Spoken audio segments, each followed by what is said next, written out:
Mr. Rajkumar Singh, you mentioned about budgets. So I was pretty surprised and I'm happy that you brought this topic. Imagine this 56,500 crores being pegged for school education in our national budget.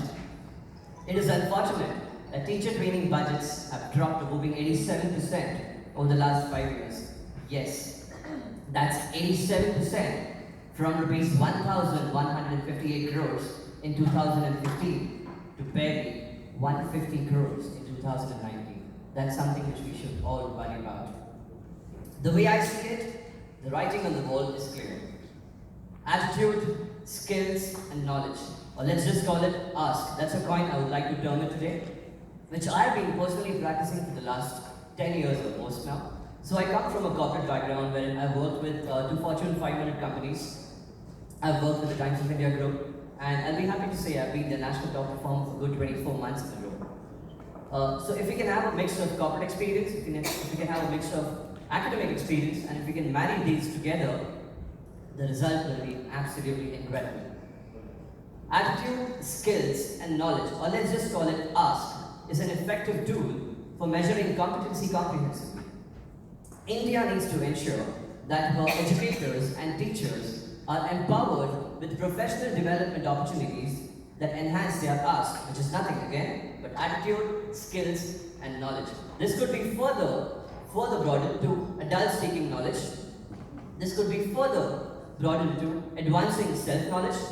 This could be further broadened to awareness, service, and knowledge, or just call it ask once again. Particularly in the world of early childhood education, the skills and the overall skill sets that are required are unique, and our early childhood educators need access to continuous research that seeps in from the academic world, which again, I would like to congratulate you for bringing this, because we are not doing enough research on this. Again, I would like to bring in again, coming from a family of doctors, so there are 13 doctors in my family, and I'm the only one who's not a doctor. So there's a lot of pressure on me, so I choose to go in a different stream altogether. So I've been telling them again, and they have been telling me again and again, the only thing which can really bring a difference across all our learnings, across everything which we do today, is research and disruptive thinking. The way I see it, once again, no individual is bigger than the nation, and no nation is bigger than its own constitution. No individual is bigger than its company, and no company is bigger than its own policy. Every childhood education sector needs to mandate a teacher training budget, and strictly imply it. No one should be allowed to bypass it, so for whatsoever reason. This has to be followed. Yes, it has to be followed with the formulation of very strong SOPs, and it has to be followed nationwide now. To catalyze professional development, we need trained educators, particularly in the fields across multiple domains, and one wherein they are expert when it comes to processing thought more effectively, in critical thinking, in multitasking, in prioritization, time management, and problem solving. We need training in learning to manage our emotions. That's something which we really need to master over. In a challenging situation, in a challenging setting, whether it is stress, whether it is management, whether it is confidence, whether it is happiness, that's one thing which is really important for early childhood educators. We need rigorous training in developing their communication skills with respect to talking to their students, with respect to talking to parents, with respect to talking to management and their subordinates, both verbally and non-verbally. I repeat, verbally and both non-verbally, because sometimes a non-verbal communication, if not sent right, it could lead to non-verbal abuse.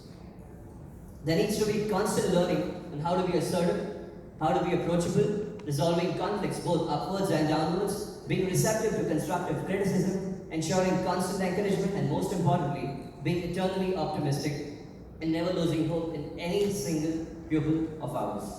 There needs to be constant training programs designed to keep them updated of the happenings of the education as an industry, education across the globe, policy changes, new conversations like STEM, new conversations like STEAM, new conversations like STEAM, experiential learning particularly, digitization of the learning experience, assessment, motor skills, word and number vocabulary, enhancement, and instilling social skills in our youngest.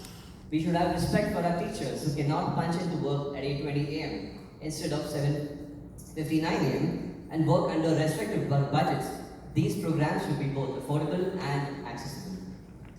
To see empathy in the power holders, I remember having one of the old conversations in Pune at the Crossword book launch with Dr. Watts, the soul of PCA, and somebody whom we all inspire, and congratulations for your award, ma'am, yesterday.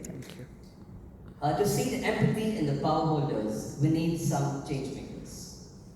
To need empathy in all these power holders, I truly believe that every bureaucrat's, every minister's son, grandson, daughter, granddaughter should enroll only in a Balwadi, only in a Anganwadi. Clap hands. In fact, Very good. Very good. why just Anganwadis and Balwadis? There should be a policy that all ministers should enroll their kids only in municipal K-12 schools. And, God forbid if anything goes wrong, if they have to visit hospitals, they visit only government hospitals. Perfect. Only then there will be change in everyone's experience and India will be truly incredible.